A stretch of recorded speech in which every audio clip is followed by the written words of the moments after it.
আচ্ছা, লক্ষ্য করেন, প্রথম নিয়মটা লক্ষ্য করেন। প্রথম নিয়মটা হচ্ছে শো ডেট। কি বললাম? Show date. আর হচ্ছে ইন অর্ডার ডেট। এটা তো হচ্ছে একটা, যাতে এটা একটা সাবঅর্ডিনেটিং কনজাংশন।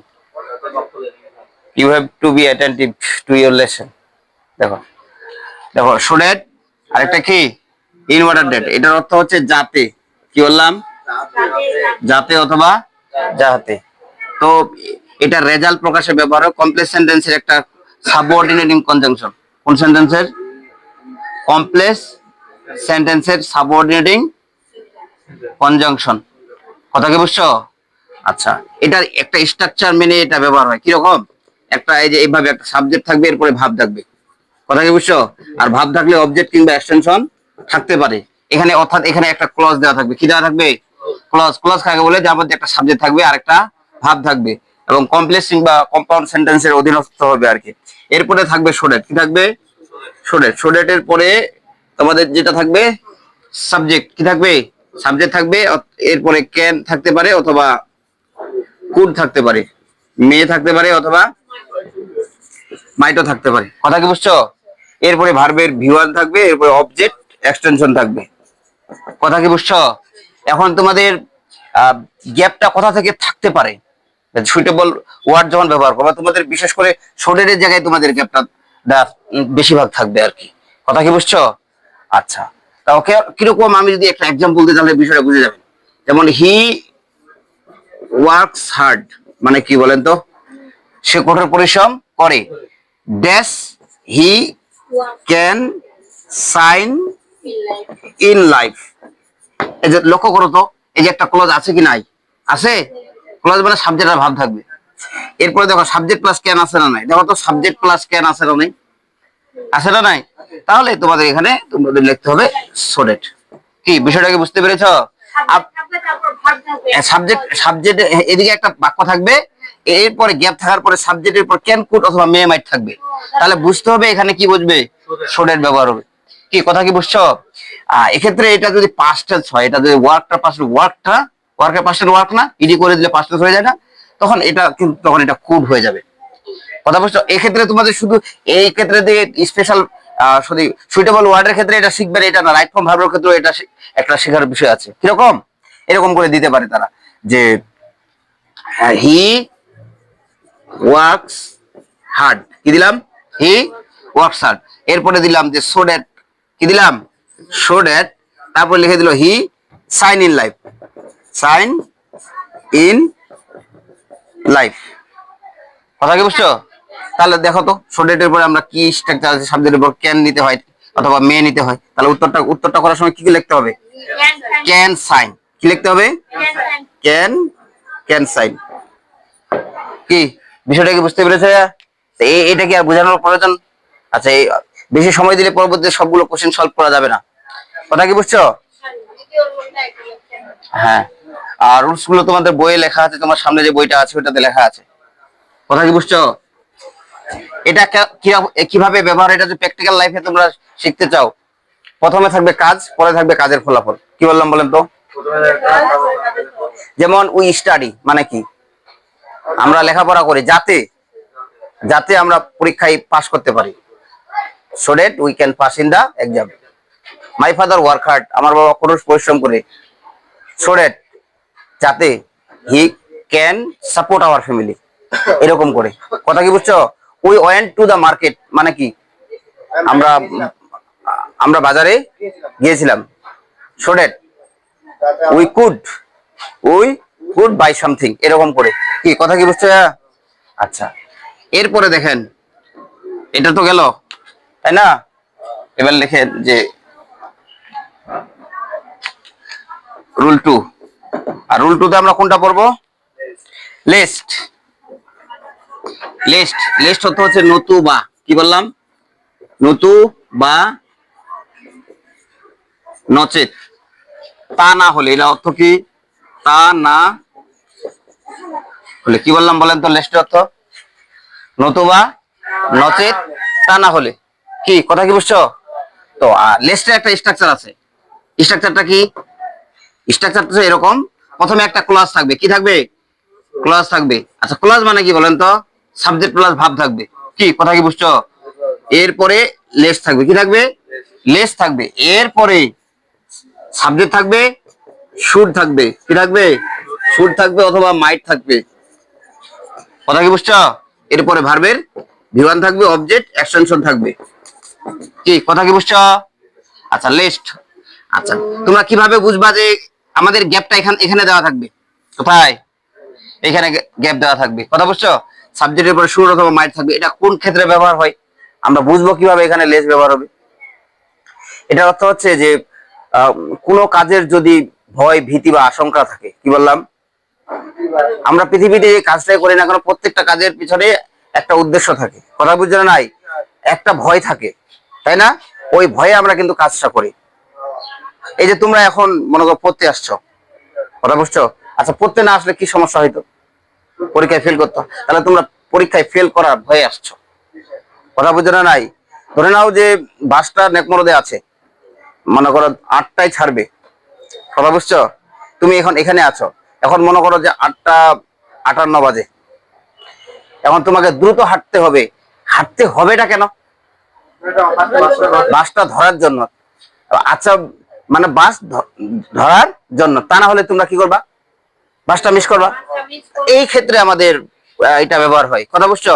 যেমন আমি যদি বলি যে এটা সবচেয়ে একদম বলবো এর ওয়ার্ক ফার্স্ট। কি বললাম? ওয়ার্ক ফার্স্ট মানে এখানে সাবজেক্ট উজ্জ আছে, ইউ আছে, মূল ভাব দিয়ে শুরু হয় মানে সাবজেক্ট ইউ আছে। Work first dash you should miss the bus. Miss the bus. যেহেতু আমাদের আশেপাশে কোনো ট্রেন স্টেশন নাই, আমরা বাস দিলাম। কি কি কথা কি বুঝছো রে? তাহলে এখানে কি ব্যবহার হবে? লেস ব্যবহার হবে। এইটাই আবার রাইট ফর্ম ভার্বে ব্যবহার হবে। কি বললাম? রাইট ফর্ম ভার্বে কেমনে ব্যবহার হবে? এরকম করে দেখা ব্যবহার হবে যে তোমাদের এখানে মিস দেওয়া দেওয়া থাকবে। বলেন রাইট ফর্ম ভার্ব কি করবেন? শুড মিসড, কি অথবা মাইট মিস। দ্রুত হাতে টানা হলে তুমি বাসটি মিস করবে, অথবা যাতে বাসটি মিস না করো। কি বোঝা গেছে? পারবা এই দুটা থেকে আসলে? ঠিক আছে, এটা কিন্তু completing sentence plus right form verb দুটোই কিন্তু কাজ হচ্ছে। হ্যাঁ আচ্ছা এরপরে লক্ষ্য করেন, এরপরে লক্ষ্য করেন কত নাম্বার? কত নাম্বার? আচ্ছা এরপরে হচ্ছে থ্রি। কি থ্রি? থ্রি হচ্ছে 3 নাম্বার হচ্ছে শো ডেট ডেস ডেট। শো ডেট ডেস ডেট। আর এটা হচ্ছে এতই যে, কি বললাম? এতই, এতই ডেট ডেস যে। এটার একটা স্ট্রাকচার আছে। কি বললাম? এটা একটা কি আছে? আচ্ছা স্ট্রাকচার আছে। স্ট্রাকচার কি? নিয়মের বাইরে আসলে কিছুই নাই, সবকিছু নিয়মের মধ্যে আছে। দেখেন স্ট্রাকচার কি? এরকম একটা থাকবে, সাবজেক্ট থাকবে। কি থাকবে? সাবজেক্ট থাকবে, ভার্ব থাকবে, এরপরে শো থাকবে, এরপরে অ্যাডজেক্টিভ থাকবে অথবা অ্যাডভার্ব থাকতে পারে, এরপরে তারপরে হচ্ছে ড্যাট থাকবে। কথা কি বুঝছো? এরপরে সাবজেক্ট, এরপরে ক্যান নট অথবা কুড নট, কুড নট দেওয়া থাকবে, এরপরে প্লাস ভি1 থাকবে। কি কথা কি বুঝছো? হ্যাঁ অবজেক্ট কিংবা এক্সটেনশন। এখন তোমাদের গ্যাপটা থাকতে পারে কোথায়? গ্যাপটা এখানেও থাকতে পারে, এখানেও থাকতে পারে, ক্যান নটের জায়গাও থাকতে পারে। কথা কি বুঝছো? আচ্ছা শোর জায়গাতেও থাকতে পারে। তোমাদের এখন এটা কিভাবে বোঝানো হয়? মানে এতই যে, এতই যে পারে না। আমরা যদি ধরে নাও খুব ক্লান্ত হয়ে যায়, তাহলে কিন্তু আমরা কাজ করতে পারি না। কথা কি বুঝছো? একটা লোক যদি খুব বৃদ্ধ হয়ে যায়, তাহলে কিন্তু সে প্রপারলি মানে দ্রুত দৌড়াতে পারে না, তাই না? ঠিক এরকম ক্ষেত্রে ব্যবহার হয়। কোশ্চেন যদি খুব পরীক্ষা হার্ড হয়ে যায়, তাহলে ছাত্রছাত্রীরা উত্তর করতে পারে না। সেক্ষেত্রে এরকম একটা শব্দ ইউজ করবে যে এটা একটা সমস্যা উল্লেখ করবে, এই সমস্যাটার ফলে এই কাজটা হয় না, এরকম অর্থ প্রকাশ করবে। কথা কি বুঝছো? আচ্ছা এক্সাম্পল দিলে কেমন কেমন হয় দেখেন, লক্ষ্য করেন। হি ওয়াজ সো উইক মানে কি দেখো তো? হি ওয়াজ সো উইক, সে এতই বেশি দুর্বল ছিল। হ্যাঁ ওয়াজ ওয়ার মানে কি ছিল, ড্যাট যে হি, হ্যাঁ he could not, could not হবে কেন? ওই যে পাস্ট টেন্স আছে। He could not, could not, আচ্ছা কুড নট ওয়াক প্রপারলি, সে PROPERLY, সে সঠিকভাবে হাঁটতে পারেনি। এখন তোমাদের এখানে দেখতে হবে তোমাদের গ্যাপটা এখানেও থাকতে পারে, এখানেও থাকতে পারে, কিংবা ক্যান নট কোন জায়গা থাকতে পারে। তোমাদের দেখতে হবে এই স্ট্রাকচার থেকে মিসিংটা কোথায় আছে। কি কথা কি বুঝছো? তাহলে আমি একটা দিচ্ছি, তো কোন এক জায়গায় আমি মিসিং করে দিচ্ছি, তখন তোমরা ভাববা যে মিসিংটা কোথায় আছে। কি কথা কি বুঝছো? তবে এইখানে একটা কথা আছে, এই যে সোর পরে যে আমরা বসাই জিনিসটা, সোর পরে এই যে আমরা এটা কিন্তু নেগেটিভ ধরনের একটা ওয়ার্ড হয়। কি হয়? নেগেটিভ হয়। কিন্তু এখানে যদি পজিটিভ কোনো ওয়ার্ড হয়, কি বললাম, এখানে যদি পজিটিভ কোনো ওয়ার্ড হয় তাহলে কিন্তু পরবর্তীতে নেগেটিভ নাও থাকতে পারে।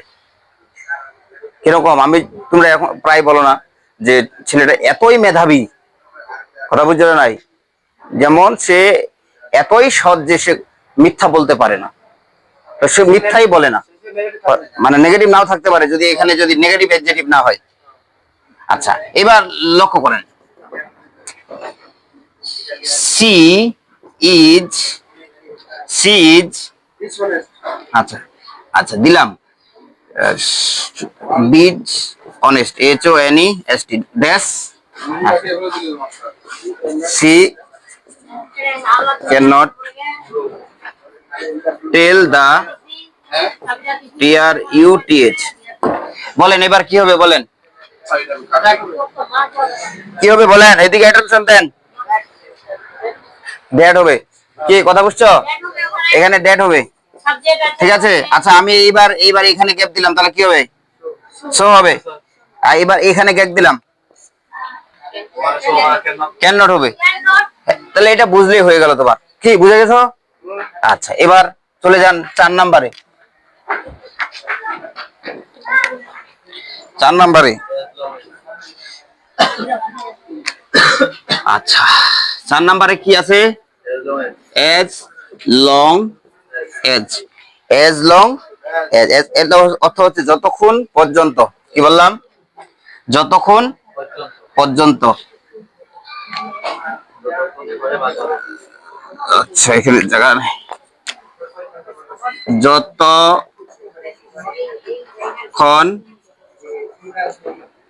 পর্যন্ত। আচ্ছা এজ লং এজ কথা, এটা 2 বাক্যের মধ্যবর্তী স্থানে ব্যবহার হবে। কোথায়? 2 বাক্যের মধ্যবর্তী স্থানে ব্যবহার হবে। যতক্ষণ পর্যন্ত, ততক্ষণ পর্যন্ত, এরকম করে বুঝাবে। তো এখন স্ট্রাকচারটা কি, কোন স্ট্রাকচারে এটা ব্যবহার হবে বুঝছো না? এইদিকে এটা একটা ক্লজ থাকবে। কি থাকবে? আচ্ছা ক্লজ মানে সাবজেক্ট প্লাস ভার্ব, তারপরে এখানে থাকবে গ্যাপ, তারপর আরেকটা ক্লজ থাকবে, আর যতক্ষণ ততক্ষণ বুঝাবে। কথা বুঝছো? তার মানে এইখানে গ্যাপটা থাকবে। হ্যাঁ, এটা অর্থ যতক্ষণ বোঝা, যেমন আমরা যদি বলি যে হ্যাঁ ক্লজ ক্লজ, হ্যাঁ হ্যাঁ থাকবে। এজ লং এজ নয়, এরকম হাজার হাজার ক্লজ আছে, এদিকে ক্লজের সামনে মধ্যবর্তী স্থানে গ্যাপ আছে, সেক্ষেত্রে এজ লং এজ বসা দিলে হবে না। তোমাকে বুঝতে হবে আসলে যতক্ষণ ততক্ষণ কথাটা বুঝাচ্ছে কিনা। কথা বুঝছো? তো দেখেন, যেমন আমি যদি এক্সাম্পল দিই, আল্লাহকে দিলাম, আল্লাহ উইল রিমেইন। কি বললাম? আল্লাহ উইল রিমেইন উইথ আস, মানে কি আল্লাহ আমাদের সাথে থাকবে। কথা বুঝছো না নাই? Dash our aim, aim is honest বা গুড। কথা বুঝছো? বা গুড বা অনেস্ট, যে কোনো একটা দিলাম।